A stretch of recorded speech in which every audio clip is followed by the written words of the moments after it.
The 892nd edition of the MMA Gambling Podcast on the Sports Gambling Podcast Network is brought to you by Underdog.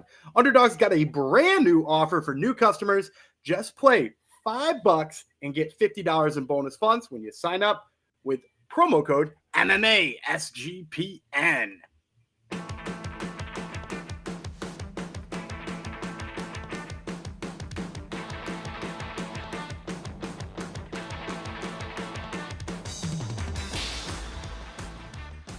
Howdy ho, Degenerinos. Welcome to episode 892 of the MMA Gambling Podcast on the Sports Gambling Podcast Network, dedicated to my boy, Lerone Murphy, who came through for me last night, took me out of the red and into the black, based off a $100 bet on every fight. So it's not just me making bad picks.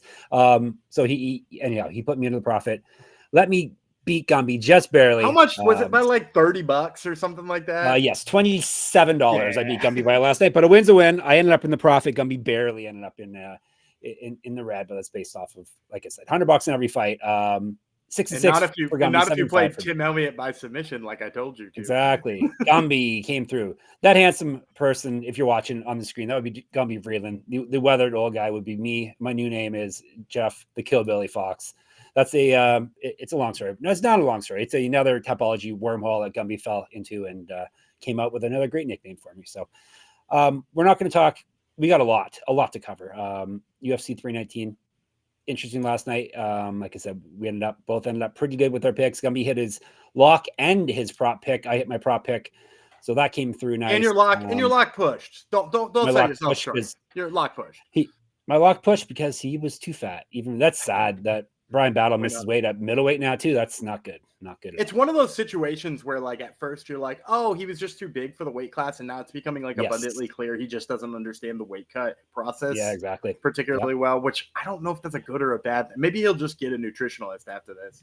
Yeah, that might be a good thing to do. You are a professional, so we had a couple of spinning back elbow knockouts. We had another guy who spun too much and got beat. We had two guys who spun too much and got beat. Yeah, it's true. Yeah, the first fight and then the Chase Hooper fight. So yeah. And then the main event was kind of a boring smash, SME-SH. So, but yeah, that's the UFC. Anything you want to say about the UFC, or you want to talk about the DWCS odds before we dive into the episode? I mean, I'll touch upon them both quick. The UFC event was a lot of fun, top to bottom, having meaningful fights, it was back and forth, fun underdogs hit that. I was screaming at my TV when Tim Elliott hit that mounted guillotine. What a moment too, especially because I took some guff in DMs and stuff like that for picking Tim Elliott. People were telling me I was dumb and stuff like that. There was no fluke win either. Like he just got maybe. Yeah, I said if he got at the grappling, it was over. Like he's that good. He just was beating him. Period. It was just plain like he was going to win regardless whether you hit that submission or not. So yeah, very impressive. Yeah, I love Tim Elliott. So yeah, like fun event overall. I know people are knocking Khamzat, but like this is what Khamzat was always going to do when he started running into top level guys, right? Like the guy who takes people down and finishes. That happens to every guy when they hit the top. Yeah, right. He takes people down and he finishes them in 30 seconds, and everybody's like, "Oh, killer." At a certain point, you meet the guy who's at your level, or is at least good enough defensively that you can do that, and then it looks like this. So, I don't blame him for what happened. I actually kind of hoping Anthony Hernandez gets a shot at him because I think he's got maybe the best style to deal with that crap. So, that's where we stand with that. With the Dana White Contender Series odds, pretty much came in where I thought it would.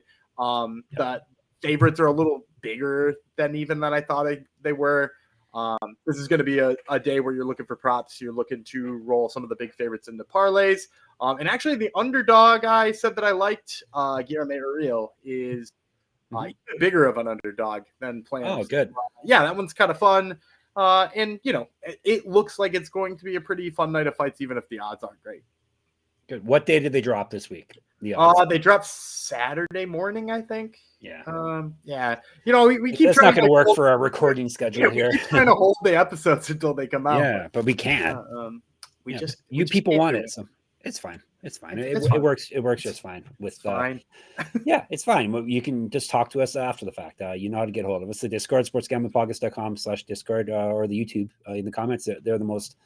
The easiest places to chat with us. But yeah, we can't wait for these books to put odds up. We have a schedule to keep up here. And speaking of schedules, it's going to be a little a little off kilter for the next little while because we've got Gumby reminded me. I probably would have totally forgot about it. We got Road to UFC coming up this coming week. So this week you're getting 2 extra episodes, ladies and gentlemen. You're getting 7 episodes of Gumby and Jeff. So it's going to be a busy week. And then next week, the week, I guess, leading up to Labor, we're already that far ahead. Summer's over. The weekend leading up to Labor Day, we're going to have 3 events, 3 episodes because there's barely. Is there any good reason? I don't know if we'll fill 3 episodes. I'm going to be honest because we're gonna do Dana White's Contender Series for 1. I saw a CFFC card on there, but like outside of that, we might have to like go Shudo or something like. It is whatever. It's slim picking after CFFC, but hey, works out good because this week there's more than enough to cover. So there. All housekeeping is done. Just you're going to get a bunch of double drop days, which will be exciting, I'm sure, for all you the millions and millions of fans out there. All right, we should get cracking then. We got PFL to cover today. Before we dive into that, reminder: download the SGPN app for all our picks and podcasts for free in one convenient place. SGPN app wherever you get your apps. We got the World Tournament rolls on. PFL World Tournament 10 2025 finals are going down on the 21st. So Thursday this week, 6 p.m. start time, Hollywood, Florida. If you want to go to it, Seminole Hard Rock Hotel and Casino. How did last week's PFL go? First of all, for you and your picks? I'm trying to remember in general. It was bad. I think I went 1-4. On the week total, I was down about 2.2 units. So we're still at like 31 or 32 units on the year. But it was a down week for sure. Luckily, we got bailed out by a guy with no cornerman fighting in LFA. Oh, I heard about that. Yeah. No, I take that back. Not no cornerman. His only cornerman was his girlfriend, who turned out to be like a wildly famous Ukrainian tennis player who had just beat Coco Gauff at Wimbledon. Wild, eh? And that's his only cornerman. And he went in there and got like a knockout in 1 minute, which is funny because I picked him at plus 145. And I just was like, he's going to out wrestle him. But then the hands were good too. This guy, middleweight LFA. We're going to be watching that dude. Yeah. Fantastic. So that was the old PFL, and you're still up, which is important. You're still up on the year. So that's the important thing here. And now we got PFL week 10 or week 10. PFL World Tournament 10. It's so hard to label these when we put our posts up. Like, what do you call these posts, right? Yeah, I always just put 2025 PFL, a number, maybe the round they're in. Yes. I never put the city. The city is, they keep trying to run that on us, but. Yeah, no, that's a UFC thing. I make it easier. So we got 10 fights. We're going to cover half of them in detail for you. And then we'll do some lightning round at the very, very end for you. Not all tournament fights, but they're kicking off with a tournament fight. A heavyweight tournament championship is headlining the prelims, so that's a very interesting for good reason. Yeah, but that's kind of like a European thing. That's like how they have intermissions and they have like a big fight before the intermission. But yeah, this is PFL is running this. So they are Europeans in the fight though. We got Oleg Popov. He is from Russia. Alexandr Romanov. He is from Moldova. Right? Is that right? Yeah, that's right. They're fighting in the heavyweight championship, not for a cool $1 million, but for $500,000. At least this year. Well, we'll see what it is next year, if there is another season. All right, and we do have odds. Did you see that, Gumby? I did. Okay, we'll start off with King Kong, our former boy, Romanov. We both disowned him. He's 19-3 with 1 no contest, 5 knockouts, 11 submissions. He's been knocked out once, submitted once, 1-0 with 1 no contest in PFL, 2-0 with 1 no contest over his last 3, 3-3 with 1 no contest over his last 7. The no contest came in his last bout, 7-3 in the UFC, 2-1 as a pro grappler, 15 pounds heavier than Popov, plus 180. 7-3 in the UFC sounds like we shouldn't have disowned him, but yeah, there were some. The losses were just so bad, and even his last, the way he advanced in this finals with like getting hit in the balls and then choosing not to continue, and then PFL's got some like fine print ruling that says whoever looked better in the 4 minutes that actually took place gets to advance, and the judges all picked Romanov, and I was like.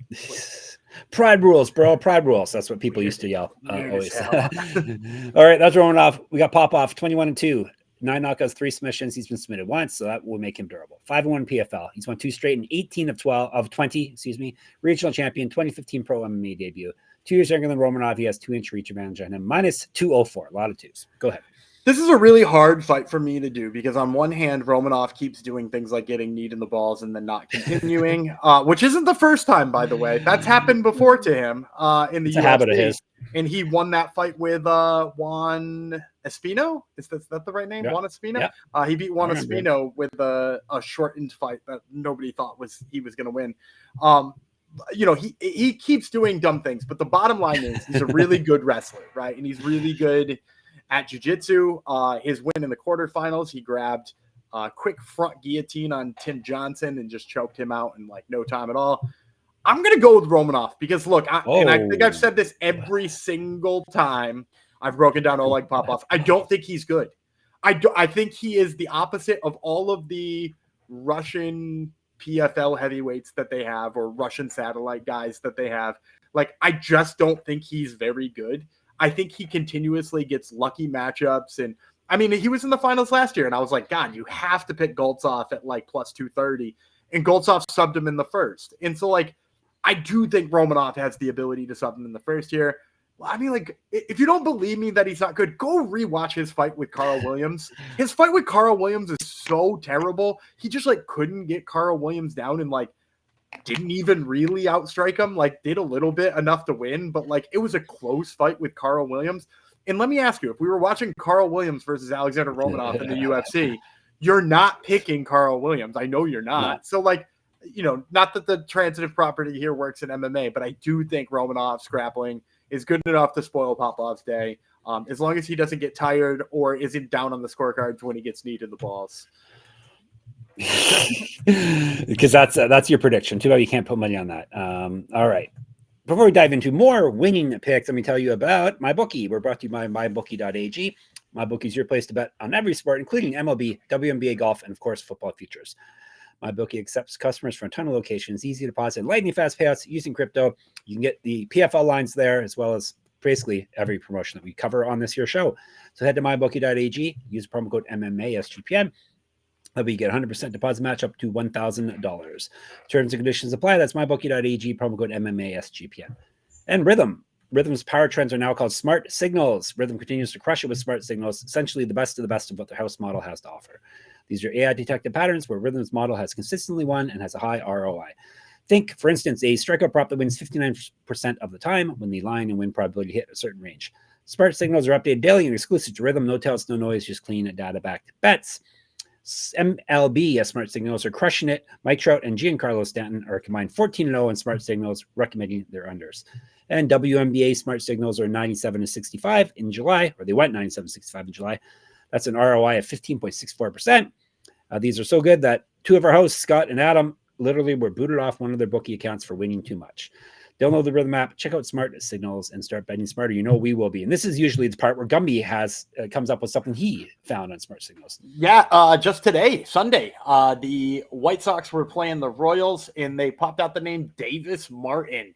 And they seem to like everything about him. His chances for strikeouts, his chances to limit runs. And he had a no-hitter going through 5 innings today. He did just barely hit the over on the strikeouts. He got his 4th in the 6th inning, and he was set at 3.5. But he had a no-hitter going through 5. And Rhythm, hooked you up with a White Sox pitcher. So that's all you really need to know. Yeah, exactly. Check it out for yourself. You can get a 7-day free trial now by going to sportsgamblingpodcast.com/rhythm. That's RITHMM. Rhythm. All right, now we got a couple of non-tournament fights to kick off the main card, and then we got 2 more tournament fights to conclude. It's a tournament fight sandwich. We got Bryce Meredith versus Lazaro Dayron, U.S. versus Cuba. 135, that will be bantamweight. And we will tell you about Dayron first. He's the Hunter, 8-0-1, 2 knockouts, 2 submissions, a draw in PFL. That was his very last bout. Before that, he had run off 8 straight wins to start his career. Used to fight at 145 plus 160. Misfit Meredith, 7-0, 2 knockouts, 3 submissions. He's 1-0 in PFL. Submission win in his last bout. 3-0 in Bellator. Rip. A 3-time All-American in wrestling in college. 3 years younger than Dayron. 4 inches taller, 2 inches of reach, minus 190. I'm going to go Lazaro Dayron. And I'm kind of surprised. I am personally surprised just because I was one of those guys who, when Bryce Meredith made the switch over to MMA, I was like, this guy, we got to watch, right? Because he was nasty. It was at Wyoming, right? Was where he wrestled. Yep. Yeah. I So think you're right. Yeah. yeah. Okay. I'm pretty sure I'm right. But like he was nasty at Wyoming, as you said. He made the switch over. Trains with Sean O'Malley and like that group of guys Right. there. And Arizona. so like I was like, I mean, that's a perfect switch, right? Is to go from, being an All-American wrestler and training with dudes who've got good hands. But then I watched Lazaro Dayron's last couple of fights, and like this dude is exciting as hell. You mentioned a draw in his last fight. That draw was to Danny Sabatello. And in that fight with Danny Sabatello, he out-grapples Sabatello early. They like get into a clinch. He gets double underhooks and hits an inside trip on him and has like top control on a guy who I typically think of as being a pretty damn good wrestler. Then later on in the fight, he drops him with an overhand right. Now it comes back and winds up a draw. I think he won 2 out of 3 rounds, but they took a point in the third for him grabbing the fence. So like by all measures, like we should be talking about a guy with a win over Danny Sabatello, which is like kind of nuts when you think about it, right? And so like Meredith has looked good with his wrestling. Like it is clearly coming along. It's not blended well with his striking yet, and I think he looks a little unsure of himself on the feet. So I think we're seeing a guy who's like got really good pieces that he's figuring out how to work together versus a guy who seems like he put it all together in his last fight in Lazaro Dayron. So while the name value is there on Meredith, you don't pay for name value, especially in non-UFC MMA. So give me Lazaro Dayron here. I think he's going to surprise some people. You're right. Wyoming, one year at NC State and then 3 years at Wyoming. So yes, but that's, and those were the years he was all American, right? Yeah, exactly. Yeah. You are correct. All right, we're going up weight class, featherweight next. Alexei, you're gonna like a story out of this. Oh, yes, yeah. Good. Alexei Pergande, Ethan Goss. They are fighting at featherweight, 3 5-minute rounds. They're both American. Goss, Wolverine, 12-5, 2 knockouts, 5 submissions. Let's try that again, ladies and gentlemen. 12-7 with 2 knockouts and 5 submissions. He's been knocked out once, submitted 3 times. This is his PFL debut. He's won 7 of 8 fights. He did get submitted in his last bout. Multiple region championships on his mantle. Correct. Get our merch, sportsgamblingpockets.com/store. 0-1 in Bellator. Rep. He's fought at 135 and 155. 2015 pro MMA debut. 0-1 as pro grappler. Plus 500. Pergande. Is it Pergande? Pergande. 6-0 with 2 submissions. All those fights have taken place in PFL. He's fought at 155. He's 9 years younger than Goss. 2 inches taller. Minus 625. You got to have a good story for these big odds. So first of all, Pergande, this is the first time in his professional career, if I'm not mistaken, he has not been at 4 figures, which is pretty wild. And a lot of those fights are happening in PFL. Granted, not the toughest matchups, but he's exciting as hell, and he's a prospect they really love. Ethan Goss is the guy I want to tell you a story about. Ethan Goss has 2 pets. Their names are Chloe and Ivy. Do you want to guess what animal Ethan Goss? You'd be like, oh, they're cats, maybe dogs, but no, it's going to be something crazy. Like they're tarantulas or something. What if I told you it was a weirder pet than tarantulas? They're possums. Close. He has 2 raccoons. That would be Bryce Mitchell. He has 2 raccoons. Raccoons. No, that's amazing. Yeah. Chloe and Ivy, his potato chip eating raccoons, learned all about them through some really good media work done by 24/7, which is a promotion out of the Pittsburgh area. Hunter Homestick is their matchmaker and was like promoting the hell out of Goss because he's like, that's a fun story. And he's got a t-shirt with a raccoon eating potato chips on it that you can buy, like all real fun. That being said, he's getting waxed here. I love Ethan Goss, like fun story, cool raccoons, all that kind of stuff. But like the bottom line is he's really slow on the feet. I like the way he's been able to get his wrestling going in the past, but like, look, Pergande, his kicks are explosive and so fast. They come with no wind up. He's a guy who I think would be a threat in a featherweight tournament for PFL. And then like on top of that too, to like show off that he's not just like a damaging kickboxer, he's used his own wrestling and it's looked really good. And I think he's probably even more explosive than Goss there. So give me Pergande. I think he probably works the body pretty hard with the leg kicks or the rear leg kick. And I think he just does enough damage that Goss can't keep up. I think Gummies just said cool raccoons for the first time ever on our podcast.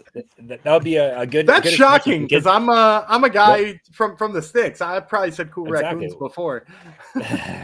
That's something the kids should start saying. Cool raccoons, for when things are. Maybe we can get that started. Maybe a couple old dads here can make that cool with the kiddies. All right, let's kick off one of the tournament fights, and then we'll get you some more sponsor reads, and then we'll get you some more tournament winning plays here. We are starting with 205. This is a tournament championship. Antonio Carlos Jr. from Brazil, Sullivan Cauley from the United States. 5-minute rounds, as is the heavyweight fight that we talked about earlier. We'll tell you about Sully Cauley first. 8-1, 6 knockouts, 1 submission. He's been submitted once. 2-0. He owes his rounds. 2-0 in PFL. He's won 3 straight. He's not lost since March 2023. 6-1 in Bellator RIP. 6 years younger than Carlos Jr., an inch taller, plus 120. Cara de Zapato, Shoeface. Carlos Jr. is 18-6 with 2-0 contests. He's submitted 12 people, 12 submissions. He's been knocked out only once. It's the only time he's been stopped. That makes him durable. 8-1 with 1 no contest in PFL, and the 2021 champion. Back when it was a cool $1 million. He's won 2 straight and 7 of 8. He went 7-5 with 1 no contest in the UFC. 3-0 in the Ultimate Fighter and the champion. That was at heavyweight. He's also fought at middleweight. 2013 was his pro MMA debut. 5-3 as a pro grappler and a champion there. 5 inches of reach advantage over Cauley, minus 141. Yeah, I'm gonna go with Shoeface. I contemplated Cauley. His fight with Phil Davis, it was really good. He got his hands going in that. He hung enough in the wrestling, obviously, to get the decision. He hurt Phil Davis one time, which is pretty damn impressive. But I think just like what I've seen from Antonio Carlos Jr. since coming back from, what was it, Brazilian Big Brother he was on? Yes. He's looked really good. Like, I kept being like, oh, he's a viral, reality TV celebrity now. Like, he's not going to be training. He looks even better. Like, he's coming off that fight with Simeon Powell. Powell is a tough dude to get on the inside of, right? Because he's so long and lanky. He's so weird. And Carlos Jr. got his 1-2 going. His hands really have developed quite a bit. And now he's going to go from being at a pretty severe reach disadvantage and fighting Powell to having a pretty good one on his side against Cauley. So I think that's a big piece of getting his hands going. I think his hands looked faster than Cauley's. Granted, still maybe not the technique he needs for everything, but the way he was cutting off the cage really made Powell work, which is shocking because Powell's the kickboxer. Powell's the guy with the footwork. And so I think between those two things, and then when you add in the grappling aspect, right? Sullivan Cauley, he's a good wrestler, but then go back and watch his lone loss. His lone loss to Luke Traynor, or he's got 2 losses. His own lone recent loss to Luke Traynor, they're up against the cage. Traynor just finds a way to take his back and chokes him, and not a ton of defense there. I don't think he's used to being the nail in grappling situations. I think he's used to being the hammer, and I think when he's the nail, he freaks out a little bit. And fighting Antonio Carlos Jr., got some terrible news for you. Not a lot of people are the hammer in that situation. A lot of people wind up in the bad situation. So I think Carlos Jr., between having some quicker hands, clearly working on his footwork, and, the always present grappling, I'm going to go with him. All right. That is the pick. Before we get to a few more picks, we're not done yet. Let me tell you about Circa Million and Circa Survivor, the world's greatest sportsbook, which would, of course, be Circa Las Vegas. They're hosting the world's biggest pro football contest. That would be Circa Million, Circa Survivor, and Circa Grandissimo, with over $21 million. That's $21 million in guaranteed prizes. You can't call yourself a true degen if you're not competing in the Circa football contest. Come and hang out with SGPN at the Circa contest weekend, August 21st to 23rd, for an amazing weekend, including live shows and open bars. Plus, you get 15% off a stay at the Circa with promo code SGP15. The contests are open to everyone. Sign up in Nevada and play from anywhere with the help of SGPN's official proxy. Go to footballcontest.com and use promo code SGP to get $50 off your proxy fees. And Underdog Best Ball Mania is happening all summer long, giving away $15 million in prizes, including $2 million to first place. No waiver wire, no arguments about trades. Best Ball is the best way to play fantasy football. Underdog is also a great place to play Pick'em, where you can win up to 500 times your entry. Gummy's going to give you a winning play right now. Of course I am. I'm going to give you Michael Harris the second, and I'm going to give you the higher than on his hits, runs, and RBIs. He's done nothing but hit that for 10 straight games. 1.5 is what it's listed at. He's getting a right-handed pitcher on the mound in Chicago with over a 5 ERA. I mean, like, he'll probably do it the first time he swings the bat. So, yeah, give me the higher than Michael Harris the second's hits, runs, and RBIs. You're still in on Michael Harris II, are you? He did it again today. Now, granted, his hit on Sunday was a pop-up on the infield that they lost in the sun, and he came around to score. But, hey, we cash when we cash. Hey, Mother Nature was on your side. That's good. That helps. Underdog, what else can I tell you? Oh, here's something else. Underdog's got a brand new offer for new customers. Play just $5 and get $50 in bonus funds when you sign up with our code MMASGPN. Someday I'll learn to read, but today is not the day. All right, we're to our main event. That is for the tournament championship, as per usual. 185, that would be middleweight. Fabian Edwards from England, Dalton Rosta from the United States of America. I'll tell you about Rosta first. He's Hercules, and he definitely has the body to back that up. 11-1, 4 knockouts, 1 submission. He's never been finished himself. He has some finishes. 2-0 in PFL. He's won 3 straight. He's not lost since August 2023. 9-1 in Bellator. Rip. He's fight at 205. 1-0 as a pro grappler. 2 years younger than Edwards, plus 185. The Assassin versus Hercules. The Assassin is 15-4, 5 knockouts, 3 submissions. He's been knocked out once. 2-1 in PFL. He's won 2 straight and 3 of 5. 9-3 in Bellator. RIP once again. An inch taller than Rosta. 3 inches of reach advantage on him. Minus 213. I'm gonna go Dalton Rosta. You got to. Look at that body. Look at that body. I think I said at the beginning of, I mean, you could do the same with Sullivan Cauley, although he's not quite as ripped. But I think I said at the beginning of the tournament, he was the guy I was favoring. I still don't like necessarily how he's looked against Aaron Jeffrey twice. Granted, he won it the second time.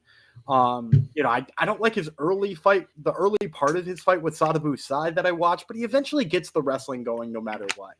He definitely needs to round out his striking better, and that could obviously cost him early against Fabian Edwards. But look, Fabian Edwards is a guy who has consistently forced himself into the clinch. You watch that fight with Ep892, and granted, he's winning some of those exchanges, but why? I mean, maybe you're afraid of the power of Ipa, but why, as a guy who I think is being better at kickboxing than you are at wrestling, why force yourself into the clinch? And then when you look at the losses of Fabian Edwards too, it's wrestler. It's Johnny Eblen twice. And I mean, I guess Costello Vancinas has got a little bit of wrestling, but not necessarily. Who's the other one? Oh, Austin Vanderford, he lost to. And look, I think Dalton Rosta can be Austin Vanderford level, especially when the fact that you consider Vanderford has fought down at 70, right? And Rosta is barely making 85, right? He's a big man to Jamma. So the blueprint's out there and how you beat Fabian Edwards. You be a grinder, and that's kind of what Dalton Rosta is. I worry a little bit about the hands early. That's definitely why he's an underdog here, but I do think he gets inside enough to get him going and win this fight. All right. There you go. We end with the dog. We start with the dog, but we're not totally done. We're going to press Gumby for some lightning round plays. Let's recap. Rosta, Carlos Jr. I didn't put Pergande in, but obviously he's taking him as well. Pergande, he has got Dayron, he has got Romanov. So we got 3 out of 5 were dogs. That's good to see. All right, lightning round. Zap and Boom Pow. Hit us with a couple more plays or one more play. Yeah, I got 2 more. I got Sergey Bilisteny. Sergey Bilisteny is fighting Carl Williams, who I've already hated on this episode. Unfortunately, you have, yeah. I like Carl Williams too. I've interviewed him. He's a great dude. No hate on him.